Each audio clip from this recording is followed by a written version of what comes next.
Hello. Linda encouraged me this week to focus on Psalm 23. And like a good husband, I tried to follow my wife's instructions. Uh, but my mind just kept going back to a different psalm. Every time I looked at the 23rd, I just started thinking about 137. And because I'm tired and I'm frustrated and I'm cold. I'm tired of wearing these masks. I'm tired of my glasses fogging up.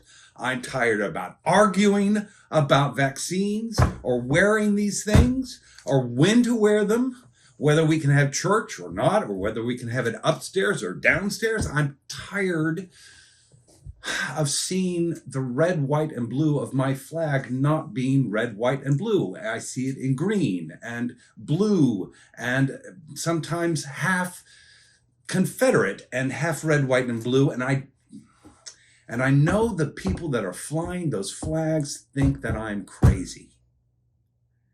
And we are being forced to take a side. And there really is no choice. We have to take a side. But yet, when we talk to one another, all we do is push us further apart. I am tired of that. I'm tired of 2 years of this. I'm tired most of all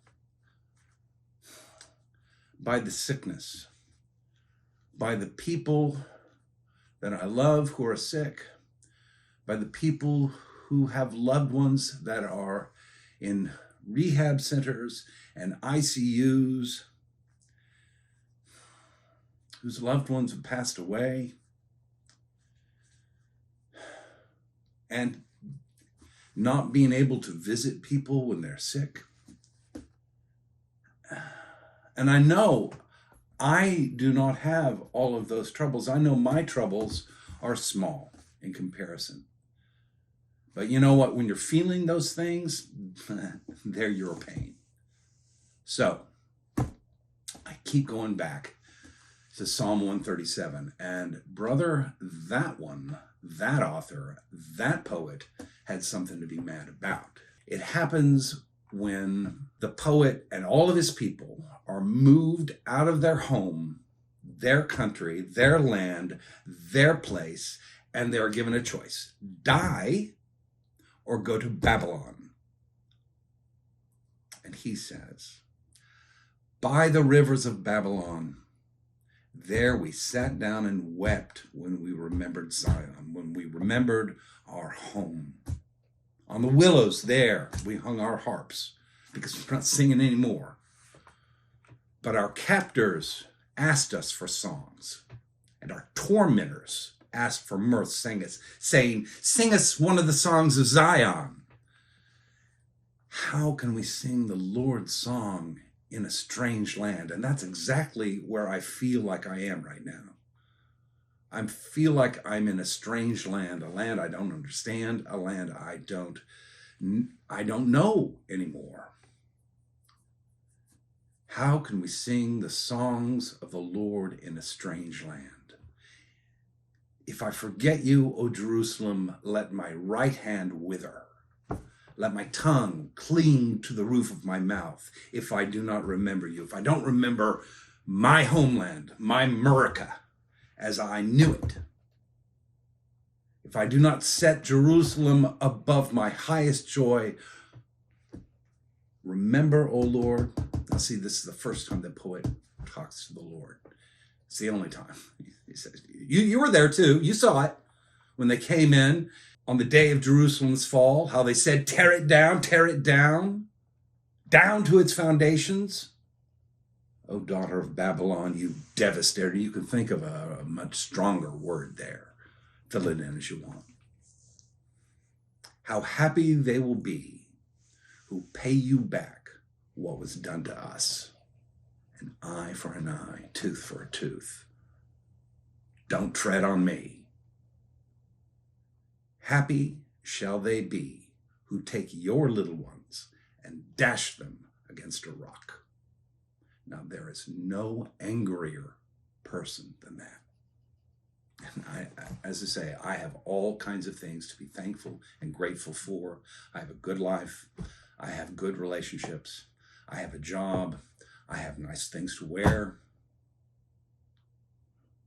But I get to be thinking in that way. And that's when I need to go to Psalm 23. The Lord is my shepherd, not me. The Lord is my shepherd. I shall not want. Who's in charge here?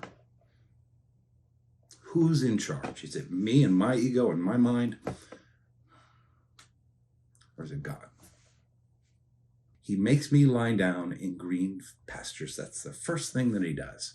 Sit down, shut up, be still. He leads me beside still waters. He restores my soul. God comes when we silence the mind. And God so often comes in the still, small voice, the little burning bush, the peasant, and the cross. God is saying that I am in everything, the big and the small. And since I am in everything, everything is made to be glorious. He leads me in right paths. These are paths of the mind, in healthy paths, in supportive paths, in beautiful paths, in creative paths, in upholding, uplifting paths. Because even though I walk through the valley of the shadow of death, I will fear no evil, for thou art with me. Thy rod and thy staff, they comfort me. This is not the beating stick. What is the rod and the staff? Love God, love your neighbor. Get along now. Love your neighbor. Get over there. Love your neighbor. Your rod and your staff, they comfort me. You prepare a table before me in the presence of mine enemies. And I know that when the poet wrote this, he was thinking of this. I'm on the dais, you're my enemies down below watching me eat. I know that. But there is another possibility.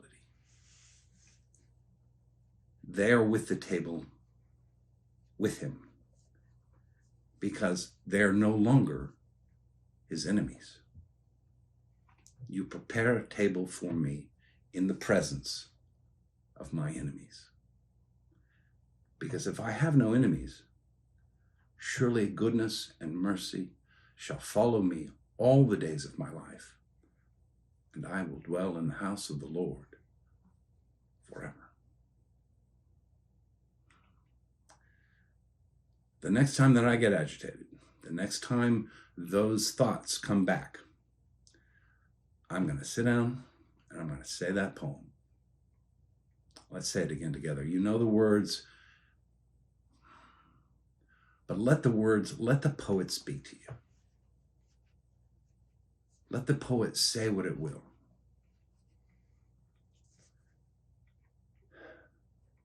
The Lord is my shepherd. I shall not want. He makes me lie down in green pastures. He leads me beside still waters. He restores my soul. He leads me in right paths for his name's sake.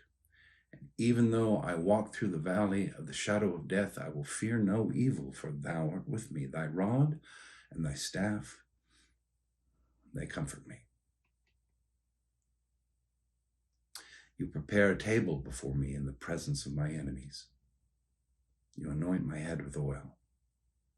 My cup overflows. Surely goodness and mercy shall follow me all the days of my life, and I will dwell in the house of the Lord forever. God bless.